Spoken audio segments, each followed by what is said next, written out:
Hi అన్న, అందరు ఎలా ఉన్నారు? మీకు అందమైన లొకేషన్ చూపిస్తా చూడండి. ఇది ఎక్కడో కాదన్న, స్వయంగా మా ఊర్లోనే తీసిన వీడియో. చూడండి, ఇది మా ఊరు గుట్ట అన్న. మేము చిన్న ఉన్నప్పుడు ఒక జాతరకు ఈ గుట్ట దిగి వెళ్తుంటామన్న.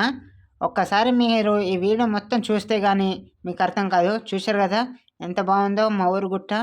ఇలా పల్లెటూర్లలో ఖచ్చితంగా ఉంటుందన్న. మా ఊరే అని కాదు, ప్రతి పల్లెటూర్లలో ఇలాంటి గుట్టలు అనేవి చాలా ఉంటాయి. ఇంతకు మించిన అందమైన లొకేషన్ ఉండొచ్చు కొన్ని పల్లెటూర్లలో, కానీ మా ఊర్లో ఉన్న లొకేషన్ అయితే ఈ మాత్రం ఉందన్న. మీరు ఈ వీడియో చివరి వరకు చూస్తే కనుక మీకు ఈ లొకేషన్ అనేది మొత్తం తెలుస్తుంది. చూడండి అన్న. మా ఊరి లొకేషన్ మీ అందరికి చూపిస్తా, ఎలా ఉందో కామెంట్ చేయండి అన్న. మరి ఇంకేంటి ఆలస్యం, పదండి చూపిస్తా. ఈ లొకేషన్ మొత్తం చూడండి, మీకు క్లారిటీగా అర్థమవుతుంది. చూద్దాం పదండి. మరి ఇక్కడ ఏంటంటే ఈ లొకేషన్కు చిన్న స్టోరీ ఉందన్న. అది చివరిలోపు మీకే అర్థమవుతుంది. ఈ వీడియో మొత్తం చూస్తే అర్థమవుతుంది. సో ఇదైతే మేము సగం దారిలోకి వెళ్ళినాక ఈ లొకేషన్ వచ్చిందన్న, కనిపిస్తుంది కదా చూడండి. ఇలాంటి గుట్టలు ఎక్కడ చూసిండరన్న. నాకు తెలిసి పల్లెటూర్లలోనే ఇలాంటి అందమైన గుట్టలు లొకేషన్స్ చాలా అద్భుతంగా అయితే ఉండగలుగుతాయి.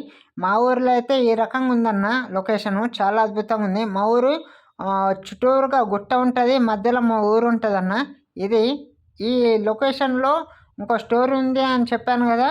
ఈ గుట్ట దిగిన తర్వాత మాకు ఒక గుడి వస్తుందన్న. ఆ గుడికి వినాయకుడు ఏ రోజైతే కూర్చుంటుందో నెక్స్ట్ డే మాకు జాతర అనేది అక్కడ జరుగుతుందన్న ఆ గుడి దగ్గర.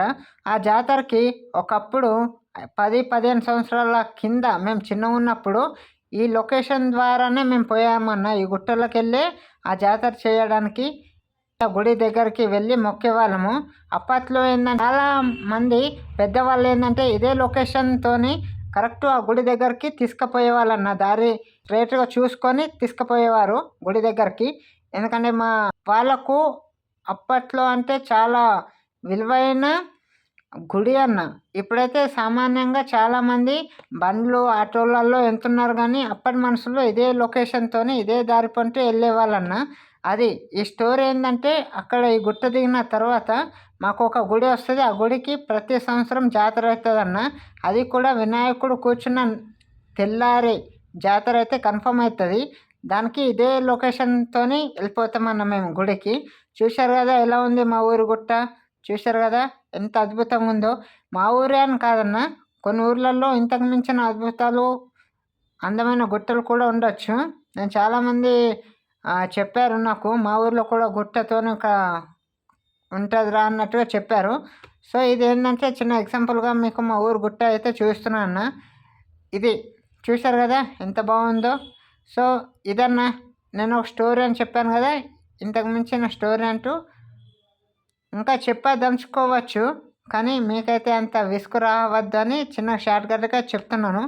సో ఇదన్నా మా ఊరు గుట్ట ఎంత అద్భుతంగా ఉందో మీరే చూసి కామెంట్ చేయండి. సో మా ఊరు కూడా చూపిస్తాను, ఒక్కసారి చివరి వరకు చూస్తే మా ఊరు కూడా చూపిస్తాయి. గుట్ట పైకి వెళ్ళి మొత్తం మా ఊరు మొత్తం కనిపిస్తుంది. చూడండి ఒకసారి, చూడండి అన్న. గుట్ట పైకి వెళ్ళి ఈ వీడియో తీస్తున్నా. ఇదంతా మా ఊరన్న.